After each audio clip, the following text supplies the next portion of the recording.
삼각형의 외심.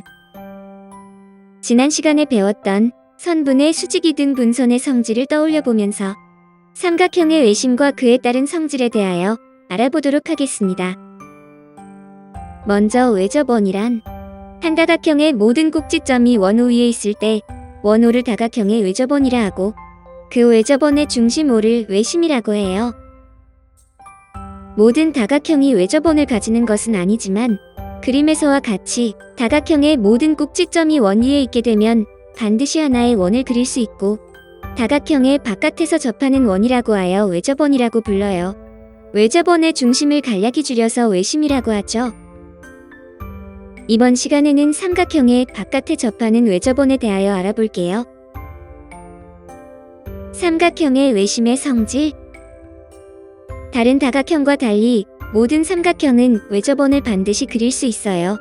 그렇다면 원에서 가장 중요한 정보라고 할 수 있는 외심을 어떻게 찾을 수 있을까요? 지난 시간에 배운 선분의 수직이 등 분선의 성질을 이용하면 수직이 등 분선 위에 있는 점들은 선분의 양끝점에 해당하는 각 꼭지점까지의 거리가 같기 때문에 수직이 등 분선의 교점이 삼각형의 외심이 됩니다. 세 변의 수직이 등 분선은 한 점인 외심에서 만나게 되고 이를 중심으로 하여 세 꼭지점 A, B, C를 지나는 원을 그릴 수 있어요. 이것이 삼각형의 외심을 작도하는 방법이므로 반드시 기억해 두어야 해요. 변의 수직이 등 분선의 교점이 외심이라는 것을요. 이것이 중요한 이유가 외심과 짝을 이루는 내심이 있는데 삼각형의 세 내각의 이 등 분선의 교점을 내심이라고 해요.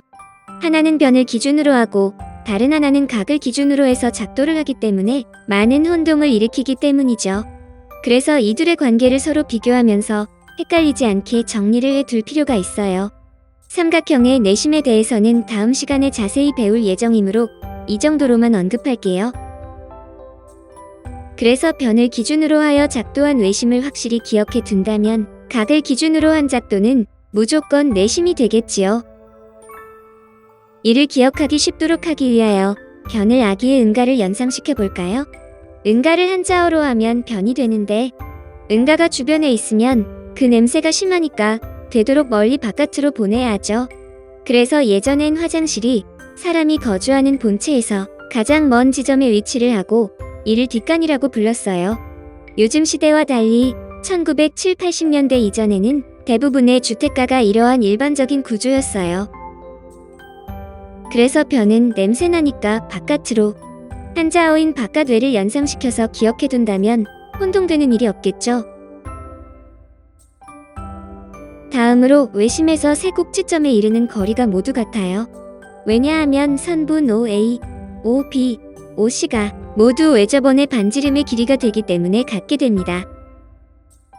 외심은 변을 기준으로 작도를 하기 때문에 변을 기준으로 하여 두 삼각형의 관계를 생각해보면 변 BC를 기준으로 빨간색과 파란색의 두 삼각형에 대하여 외심 O에서 변 BC에 내린 수선의 발을 점 D라 하면 각 ODB와 각 ODC는 90도로 같고 변 BD와 변 CD도 같으며 변 OD는 공통이므로 두 삼각형 OBD와 OCD는 SAS 합동이 됩니다. 합동이기 때문에 대응하는 두 변 OB와 OC도 같게 되며 삼각형의 나머지 두 변에 대해서도 같은 원리로 적용시키면 선분 OA, OB, OC가 모두 같게 됨을 알 수 있습니다. 참고로 삼각형의 세 변의 수직이 등 분선은 항상 한 점에서 만날까요? 삼각형 ABC에서 선분 AB와 선분 BC의 수직이 등 분선의 교점을 오라 하면 점 O는 선분 AB와 선분 BC의 수직이 등 분선 위에 있으므로 먼저 점 O가 선분 AB의 수직이 등 분선 위에 있기 때문에 삼각형 OAB는 이등변 삼각형이 되므로 선분 OA와 선분 OB의 길이는 같게 되고 마찬가지로 점 O가 선분 BC의 수직이 등 분선 위에 있기 때문에 삼각형 OBC는 이등변 삼각형이 되므로 선분 OB와 선분 OC의 길이도 같게 되며 또한 점 O에서 선분 AC에 내린 수선의 발을 D라 하면 두 삼각형 OAD와 OCD에서 각 ODA와 각 ODC는 90도로 같고 변 OA와 OC도 같으며 변 OD는 공통이므로 두 삼각형은 합동 조건 RHS에 의하여 서로 합동이 됩니다. 두 삼각형이 합동이기 때문에 대응하는 변인 선분 AD와 DC의 길이도 같게 됩니다. 즉, 선분 AC와 OD는 수직이고 선분 AD와 DC가 같기 때문에 선분 OD는 선분 AC의 수직 이등분선이 되지요. 따라서 삼각형의 세 변의 수직 이등분선은 항상 한 점에서 만나게 됨을 알 수 있습니다.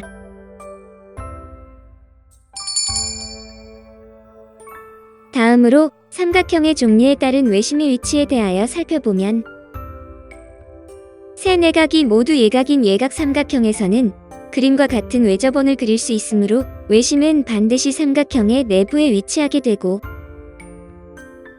한 내각이 직각인 직각 삼각형에서는 다음과 같이 두 변의 수직 이등분선의 교점을 그려보면 직각 삼각형의 빗변의 중점에 외심이 위치함을 알 수 있어요. 여기서는 또한 외접원의 반지름의 길이도 알 수 있는데 직각 삼각형의 빗변의 길이가 지름이 되기 때문에 즉 반지름의 길이는 빗변의 길이의 반이 됩니다.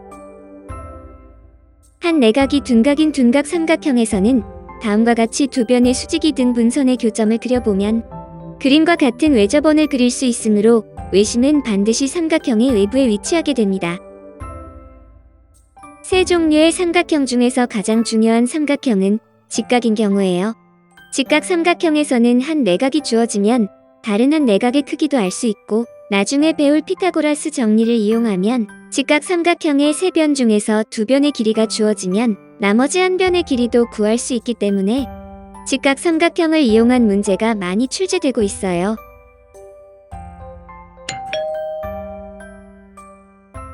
삼각형의 외심을 응용한 유형을 알아보면 아래와 같은 삼각형에서 점 O가 외심이므로 반지름의 길이가 되는 세 꼭지점까지의 거리가 모두 같기 때문에 삼각형 OAB는 이등변 삼각형이 되지요.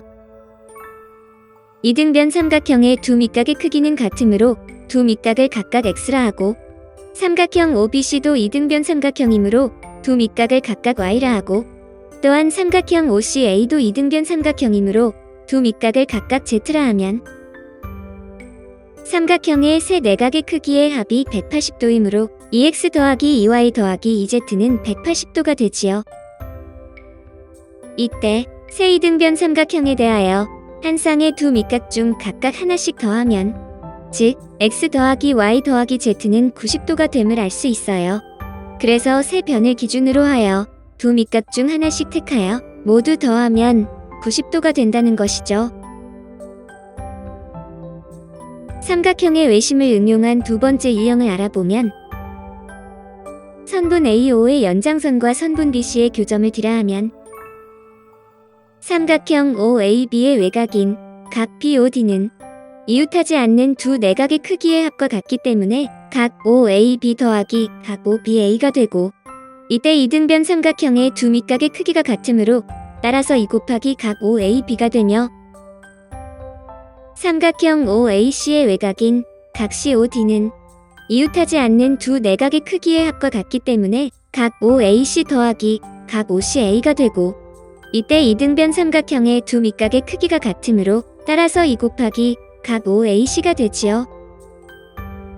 위 두 식의 좌변에 있는 각을 더해보면 각 BOC는 각 BOD 더하기 각 COD가 되고 여기서 각 BOD는 2 곱하기 각 OAB이고 각 COD는 2 곱하기 각 OAC가 되며 괄호 안에 있는 각 OAB와 각 OAC의 합은 각 A가 되므로 따라서 2 곱하기 각 A가 됩니다. 이를 정리해보면 삼각형의 외심에서는 삼각형의 한 내각 A에 대하여 외접원의 중심에서 잰 중심각의 크기는 한 내각 A의 2배와 같다는 것입니다.